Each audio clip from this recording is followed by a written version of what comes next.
Assalomu alaykum iqrorlik yozuvchilar. Bu vaqtingiz xeyirli bo'lsin. Har hafta institutimiz tarafidan ilib berilgan xalqaro ziyorat va kun tartibidan programmaga xush keldinglar. Programmamızın mühimi albatta institutimiz müdiri, Hacettepe Üniversitesi Edebiyat Fakültesi tarih muhtırası doçent doktor Erkin Ekrem Muallim oldu. Muallim hoş geldiniz. Hoş bulduk, rahmet. Biz bugünkü programımızın temisi, kızık temalardan birisi İsrail, İran ve Amerika oturusu ki tokunuş desek buldu. Ben bugün program kandak tepsiliye kirmeyeyim. Fakat sorulara ötüp gitişini muhabbet edelim. Çünkü sorularımız intihar köp dep olayım. Malum alınan bir sualdan başlasam. Bu uruş böyle anda bir tasadübü mü ya ki çokum mukarrer buluştu hiç bir uruş mu? Siz kandak kütkentiniz? Hem de Amerika-İran arasındaki bu münasebetler 1979'da İran hakimiyeti özgergenden biri münasebetleri yaxşı emasdi. Hatta Amerika öz vaqtida 79'larda şu İran taraftan esirge ilingan şu diplomatlarını kutkuzumuz deb bir operasyon kılgan, bir hareket kılgan, oma mağlubiyetke uçurdu. İran bilan Amerika'nınki cideli 1979'dan beri bağımdı. İkinci bir amil bolsa İsrail bilan İran arasındaki mesele. İkisi birbirisiga bir düşmanlık var. Hemmimiz körüvatımız, bilivatımız onu. Ve hazırki bu peyde yani Amerika Trump'nınki vaxtıda bulup şu Venezuela'nınki şu operasyonda bir kazanış bile növbette şu İran'la mı el kılversek de hazırki ahval kargan çağda şu İsrail şunu teklif kılgandek turdu. Şununla hem tarihi cidden bir düşmanlık var hem de vaziyetninki bir tepşik kılışı bile birlikte bu canga kirgen boldu dep oylayman. Ötgeli bu 2025 yılı yani bu iyun ayında bir uruş to'xtatishdak bir kelishim bo'lganda qilgan. Qaraganda bu diplomatik jihatdan sizce muvaffaqiyatsiz bo'lgandek turamdi nima? Cangda harbiy chetdan deydigan bolsak, Amerika ve İsrail taraf biraz kazangandek turdu hamdi. Ama siyasi chetdan, diplomasi chetdan, iqtisodiy enerji chetdan deydigan bolsak, yani cangninki utuqluğunu hazır men degan siyasi iqtisodiy enerji degan sahanın paydasıga aylandıramadi yani. Hazırki ahval qaragan chaqda. Şununla bu cangda futilish başka, cang bila siyasi maqsadga, yani bu cangni nima uchun planlagan o maqsadga erishish chetda Amerika İsrail tig'i o seviyega yoki o nishonga kelamagandek turdi hozir. Bir devletninki devlet rehberi demdi. Onu suikastlar yoki bombalab o'ltirish hozirgi davrda oson emas deb o'ylayman endi. İran qo'shlash necha yildan beri o'ziniki mudofaa tizimini kuchlantirayotgan davlatga nisbatan o'ziniki diniy liderininki raqib davlatlar bilan o'ltirilishi bu İran'ın acizligidan yoki qarshi tarafning kuchli ekanligini isbotimi bu bir yaqin zaman tarixda az ko'rilgandek bir hodisa deb qarayman. Dal shu nuqtadan İran'ning mush urushda siz biraz bunu deb o'tdingiz endi. Qutturdigan taraf desek qandoq bo'ldi sizcha? Ya mening ta'birim xato bo'lib qoldimi? Hazırca tig'i bunu iniqlash biraz qiyin hamdi. Bu da şu İran tarafta mı sevenlik bo'lganligini mi ko'ryapmiz. Bu jang başlaştan evvel liderlerini yaxshi qo'g'dab qilish lozimdi. Bular qo'g'damabdi. Hem de bugünkü çağda hem de elektronik çağı deyimiz o dijital çağlar.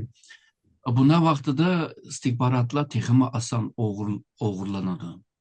Yani İsrail başka bir yolunu tepipti. Bu Xitay'ınki yardımı bile Tahran'ınki şu kamera var o hala kocaman koca. Kamera bile şu İran halkınınki namaş kılıcı o bulanı takip kılış için Xitay'ınki yardımı bile uğurlaştırdık ki bunu kıptık. Bu da İsrail onun o sistemge kırvilip ağalarını yani İran reislerini, İran harbiy komutanlarını, o bularını takip kılışga işiltiyordu onu. Yani bunchilikni o'ylab yetish lozimdi hem de İran tarafı. Tabii İsrail ve Amerika bu istihbarat cetten, harbiy gücü cetten güçlü. Bundak bir fırsatni hem de qo'yib bermagandek turdi İsrail tarafı. Derhal şu nime Trump bilan so'zlashibla bir hücumuna başlayotgandek turdi. Ama bu İran'daki bir sistemi var. Bu sistem biraz başka devletler okşamaydı. İran'da iki xil bir sistem var. Birisi şu Ali Humeyni'ninki başçılığındaki boğan Ayatullah sistemi hem de. Bu sistem nima deganda bütün şu Şii Müslümanlarınki liderligini kılıdı. Yani Pakistan'dan şu Suudi Arabistan, Katar, Kuveyt'e hatta şu Irak, Suriye, Türkiye degandek şeydeki Şiilergime liderlik kılıdı hem de Ayatullahçı. Yani bir sistem olsa hazırki Cumhuriyet boğan bir sistem. Şununla bu baştaki sistem bu devletninki çigrasında halkıp ötep ketken bir sistem. İran şununla şimdi bütün dünyadaki Şiiler İran'ı kollaydı. Bu nemige okşaydı degende Sovyetlerin vaktida Ruslar bir internasyonel teşkilatını kurup bu bütün dünyadaki komünistlerin hemmisini Sovyetlerge bağlap Sovyetlerin hizmetini kırgızgan. Misalga Xitay Komünist Parti'nin kuruluşunun sebebi maşuydu.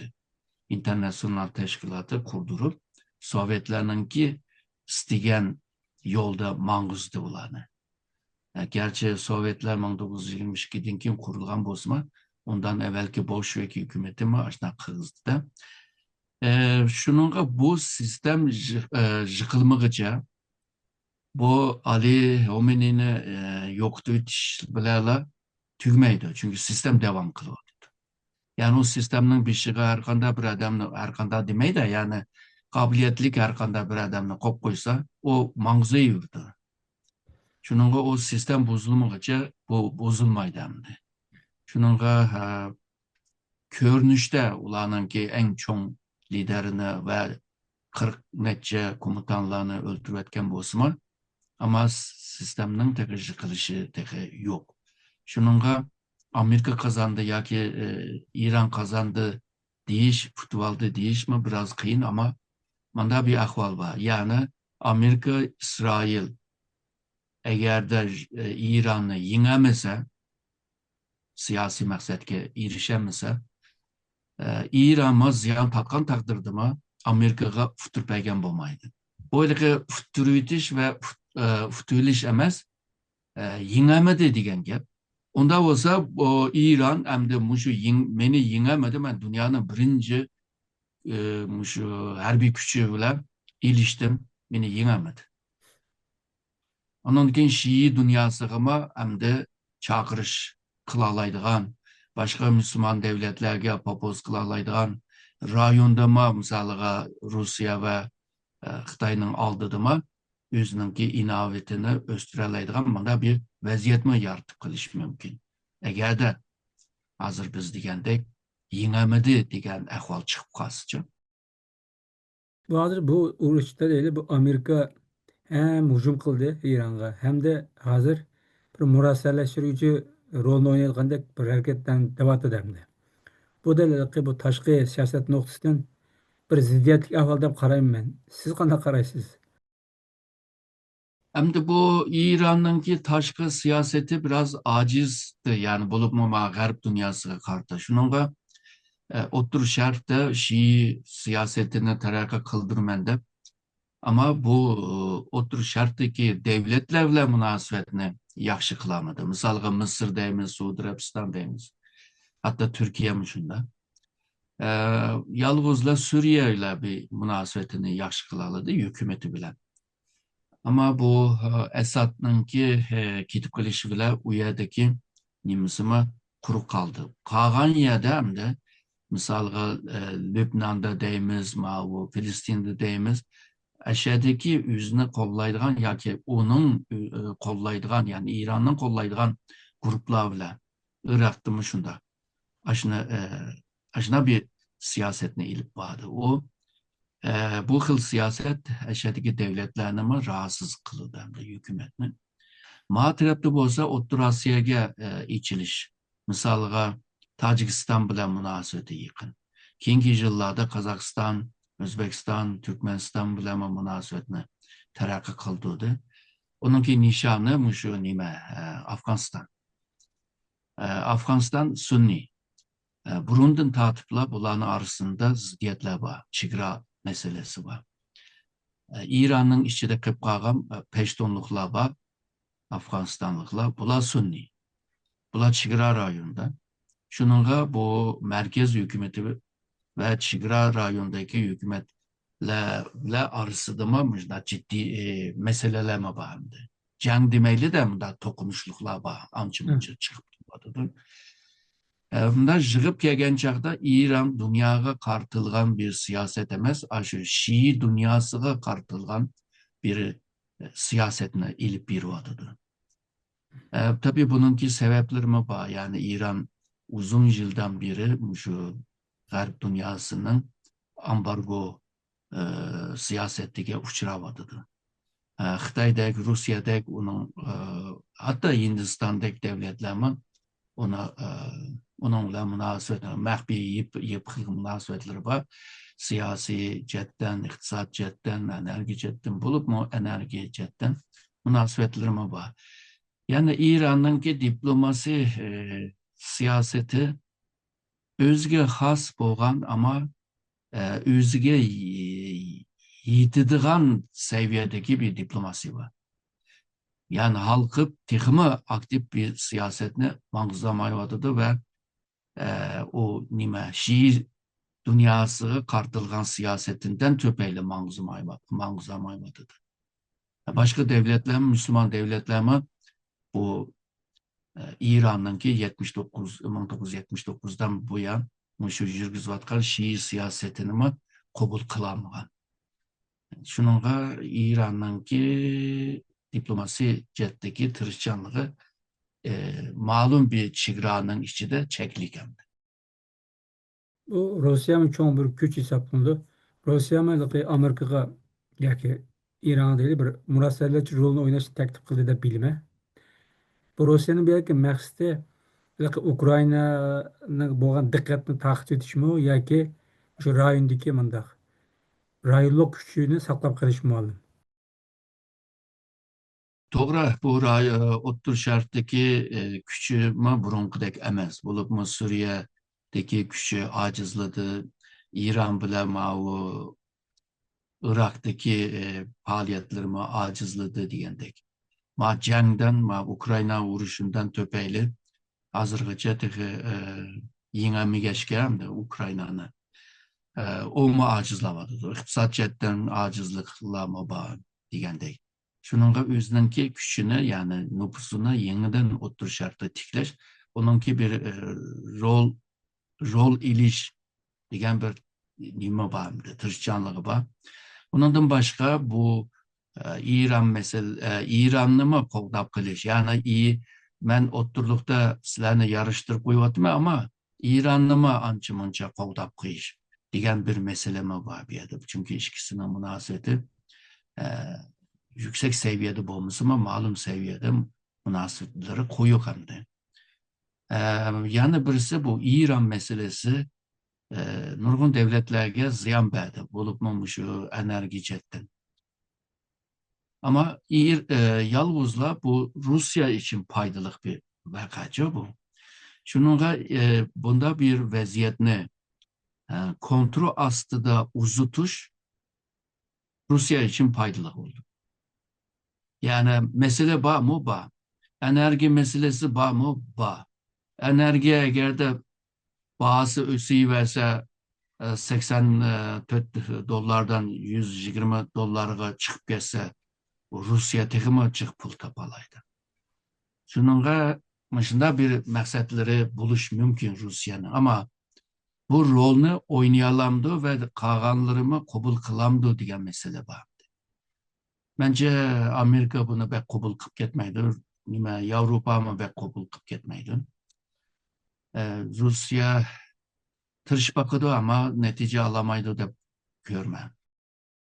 Avrupa dediniz, Avrupa İttifakı demek devletlerindeki okşamagan pozisyonlar buluyordu. Mesela İspanya tanqid qilgan bo'lsa, Amerika İsrail'in hücumunu, Fransa harbiy kema ivetdi. Germaniya bo'lsa temkin qilib qoldi. Bizlar Xitoy qo'ysak, bu yerda biraz bir neftni gibni qilamiz ma'lum. İlk Hormuz boğazından ötüdüğün kemiler yani. O yani itvetkendan keyin eng cho'ng ziyon Xitoyga bo'ldi ekan. Hozirgi ahvolda hamda. Yoki neft import qilgan davlatlar bo'lgan. Xitoy eng cho'ng neft import qilgan bir davlat hisoblanadi. Başdan oxiri Xitoy bilan Iran o'tirish munosabatlarini yaxshi bilamiz. Xitoy har vaqt Ironni qo'llab kelayotganligini bilamiz. Bu qatimma bayonot bergan vaqtida tanqid qilgan bo'ldi, lekin shu Hormuz bo'g'ozini itib Xitoyga ziyon bo'lgan, og'ir ziyon bo'lgan ahvoldami Xitoylik mındaq arzu qilganda gap biz kutgandek bir inkasni qaytimi deb ashta o'qidim men. Siz qanday qaraysiz bunga? Xitoyninki bir eneni siyasetemdi. Misalga Yugoslaviya taqılgan vaqtidimi Xitoy Rusiyaning aqsiga kirib tanqid qilib keldi. Undan keyin Afg'oniston urushi, Iroq urushi, Liviya urushi, Suriya urushi degandek nurg'un masalalar o'tirib chiqdi, ama Xitoy doim shunday axloqiy, siyosiy axloqiy nuqtasidan taxni tanqid qilib turdi. Uruşmanla, soquşmanla, diyalog kurumla. Bu işinin meselesi şu siyasi yolu bile hal olurdu. Eğer de hal olsa alıkaçan hal populattı. Şu siyasi diyalog yolla hal bulmağışka azır şu canga müracaat kılgan gep, değil mi de? Uruşqa müracaat kılgan gep. Görünüşte Xitay İran'a sahip çıkıvatqandek görünüsü ama İran mı Xitay'nın ki bu sözlerge mi rahmet aytgan bolsa mı Xitay bilan Rusya'nın arasında yine şu enerji cihette nima bor, kelishim bor. 2021'de 40 milyar dolar mablag' saldigan bo'lib İran'a Xitay. İran bolsa şu neft berdigan. Yani manda deganda İran Xitayga neft ta'min qilish majburiy. Mayli Hurmuz boğazını yipet yoki to'saqlik qil bir amal tepib Xitoyga bu nimani energini berishga majburandi. Ondan başka Xitoy agarda shu energida qiyinchilikqa uchrab qolsa, Rusiyada, hatta Venezuelada Amerikamiz zo'layotdi-ku, shu Xitoy Venezueladan ilinladi. Venezuela'dan alalaydı, başka yerlerden alalaydı. Çünkü Xitay'ınki İran'da ilatkan enerji şu bütün sırtkı taşkı impor kılıvatkan enerjinin %12'sini teşkil kıldı. Yani bu Xitay'ını acizlaştırıp koyduğun bir rakam mı emez. Xitay başka yerde mi tapalaydı. Çünkü Xitay aşındak bir yolunu tosap koysa onundaki enerjide kuruk kalmaydı. Xil yollarını izlep tepip teyyakıp boğan yani. Muştak vakalarda mındak kılımındı. Hem de gayri ahval mavu. Yani Şanghay Hamkarlık Teşkilatı'nın azası İran. Onundan başka bu bir ikisininki golluk azası. Bu iki teşkilat neçə gün ötüp boğandan keyin o yenik bir xil tanqidni deb qo'yib Birleşken Devletler Teşkilatı'na binaen işlerini qilish lazım. Birleşken Devletler'den ruhsat ediş lazım.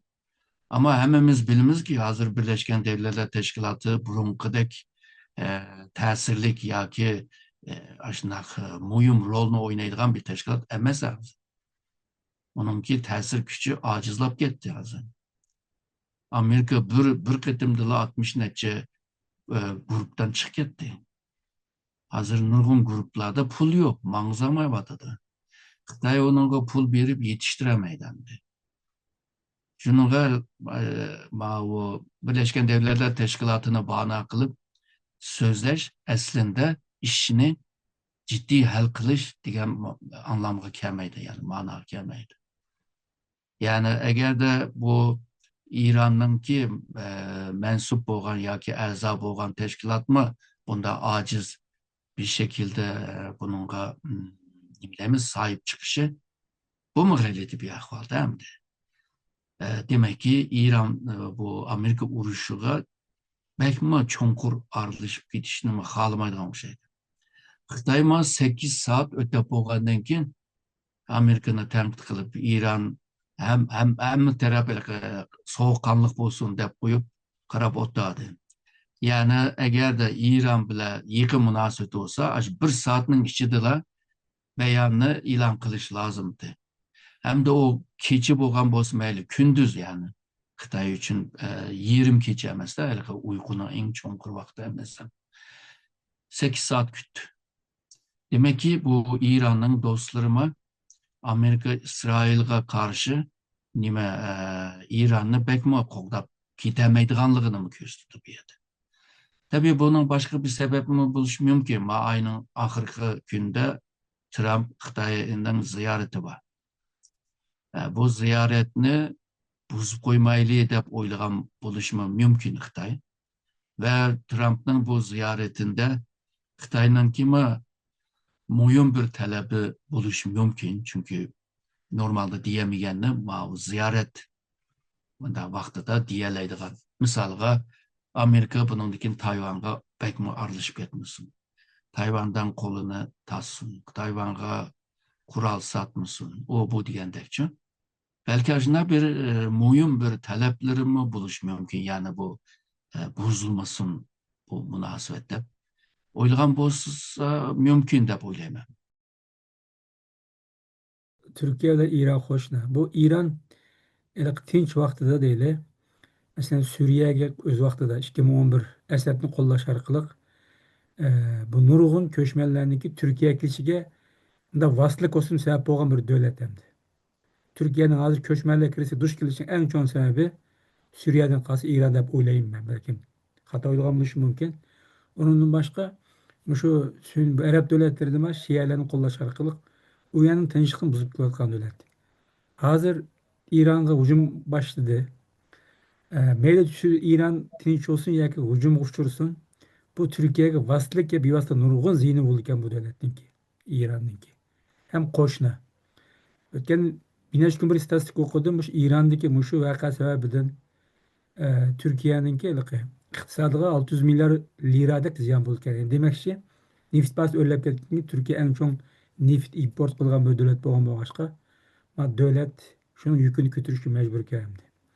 Sizce bu İran urushi, İran İsrail Amerika urushi, to'qinishi yoki Türkiye için qanday bir ma'no keldi? Osmanlı vaktinde mi etrafına hemmini yengen bir Osmanlı devleti, kudretlik bir devlet İran'ı yengemeyen. Safavi devletini yengemeyen. Aş vaktinde bir kilişim imza kılıp aşının bulayla kutulgan hemde, her iki taraf hemde. Şununla bu Amerika'da mı aşında bir nime var, rivayet var hemde. Nime için Amerikan prezidentleri İran'a bisim işiltelaydı, ambargo siyasetini ilip baralaydı, onu kılaldı, bunu kıldı ama can açmaydı. Çünkü bir yerde bir tuzak var bir yerde. Ama Trump onu bilmeyi kırk kaldı degende. Doğru, İran'ı hal kılış pek asan toktumaydı. Bu da İran'ı Amerika ve İsrail'in ki harbi üstünlüğü karşı kanğa kan da uruş kılmadı. O etrafı canını etrafı yiyişe tırıştı. Türkiye'deyimiz, Suudi Arabistan'daymiz, Katar'daymiz, Kuveyt'daymiz, hatta Irak devleti gibi. Bulağa yiyişe tırıştı. Bu yiyişinin ki maksatı hem de Amerika'nın ki ittifaktaş devlet yapıyla bulağıma ziyan beriş ve Amerika'nı acizlaştırıp koyuş. Çünkü bu devletlerde Türkiye'den başka, şu Arap devletleri de Türkiye'cilik kovdanılan mandalık raket sistemi yok. Türkiye NATO'nun ezası boğaşka, NATO onun kovdaydıgan hakkı var. Mesela işkirtim Türkiye'ye urulgan bozma, işkirtim düşürüp aldı değil mi?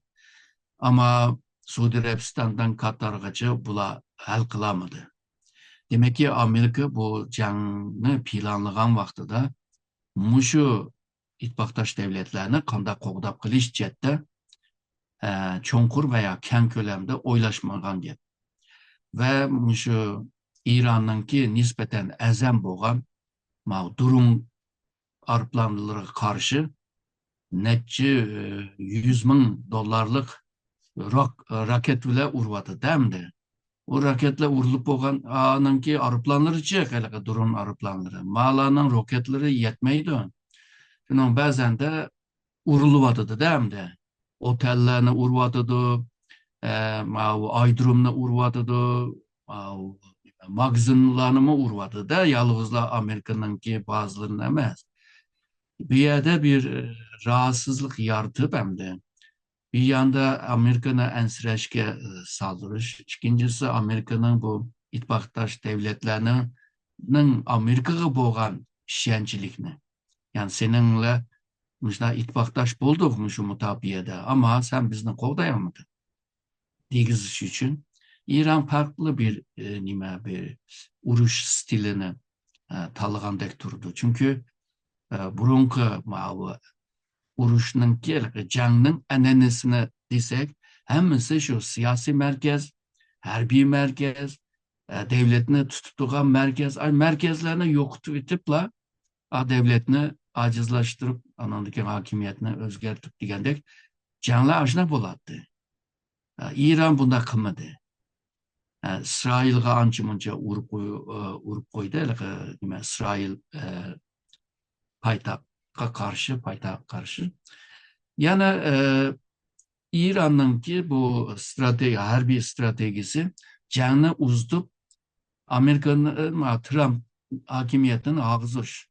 Şununla Amerika'nın cemiyetinde, kongrede, siyasi, iktisadi, enerji digendek aşina sahalardan katı inkaz kelse bu Trump'ını kıynap koysun deydiğen bir niyeti buluş mümkün. Demokrasi devlet boğanıga hamda tanqidlama bislip kilit hamda. Şununla bu Trump bunu jang demedi hamda. Buna operasyon dedi, operasyon dedi. Çünkü jang kılış için bu meclisten, iki meclisten ruhsat iliş lazım. Ancak operasyonda iliş hacet yok mu? Bu Cumhuriyet devlet başlığı bunun karar bir alaydı. Şunun bu İran tarafta buna jang dep türülüp ve Amerika'nınki cemiyetten kildiğen bir besim küçüğünü mü kütüvatıdır. Şununla jangını kançılık uzatsa anda tenkitler, inkazlar şunçılık köp oldu. Onun ki hazırsız diyen Hormuz koltuğuna tosuvasa nurgun devletler bu kıyınıp kaldı energiden. Onun ki Amerika'ya boğan bir menfi göz karaşma peyda buldu. Degandek İran aciz, Amerika karaganda aciz devlet ama aciz devlet özge has bir hıl uruş stilini tanıgandek turdu. Şununla deydi İran can toktusun demigice can toktumaydı dep Çin türlü vadıdı. Trump muaşık yapını davadıdı. Bugün Mavu Netanyahu maşında yapını davadıdı. Biz uzun müddetlik uruşmayımız. Yani Amerika kaçan toktadız toktayımız degandek gaplarını kılvadıdı. Türkiye qanday olmasın yıllardan beri şunda bir uruş olup kalsa ya to'qinish olsa davlatlar o'rtasida bu murassallashtiruvchi rolni o'ynab kelayotgan yoki hech bo'lmasa bu taklif qilib kelayotgan bir davlatda hamdi. Sizce bu qatam Türkiye murassalashchi bu rolni o'ynamdi yoki taklif qabul qilamdi? Siz qanday qaraysiz? Türkiye oynaşını halaydı. Ama İran belki kabul kılmaydı. Niçin diyende bundan evvel mi şu İran'ınki heyeti bilen ama Amerika taraftaki heyetler Türkiye'de köreşmekçiydi. Müzakere kılıvatatdı bu öyle. Can kılıçtı evvel. Angıcı tuyuksuzla Aman'a aylandıdı. Uyada köreşti. Başka yerde köreşti. Şununla bu İran Türkiye'ye bu işkence yok tek turdu. Çünkü Türkiye kandal olmasa kalan Müslüman devlet karganda tegimi gariplikte. Onundaki NATO azası, Avrupa Birliği'nin ki namzat azası degandek. Yani bunlar Türkiye'me aşlarını edimi de körep bunu kabul kılmaslık mümkün. Ma Xitay mı bunu üstüge alamaydı, İran mı alamaydı? Bu Suudi Arabistan'la bilen mi arası bozulup kaldı. Mısır tenkit kılvadıdı. Bu hem Amerikan'ı hem İran'ı. Yani kim kıla ki hazır bilemedim. Belki şu Birleşmiş Milletler'in içinde bir komisyon kurup aşına kıla mı bilmeyemdi. Bu Hürmüz Boğazı'nık itilişilen bu nokul nimelemez, nefitlemez hem de. Bu dünyanınki bu ticaret sistemimiz yanlışır bilme. Hiç olmazsa Irak %85% şu neftini şu Hürmüz Boğazı ötküzdük yani. Hazır hem en çok ziyaret tadılığı devlet bu şu Iraklılar onu kas Türkiye'de batı dem de. Şuna demekçi del muşu her kadın bir uruş yüz bergen vaxtıda ya tokunuş yüz bergen vaxtıda. Bu tokunuşlar qandaqtır bu del neft çıkıdığan ya neft eksport kılgan devletler bul dem. Yakın zaman tarih uruşta asasen muşundaq.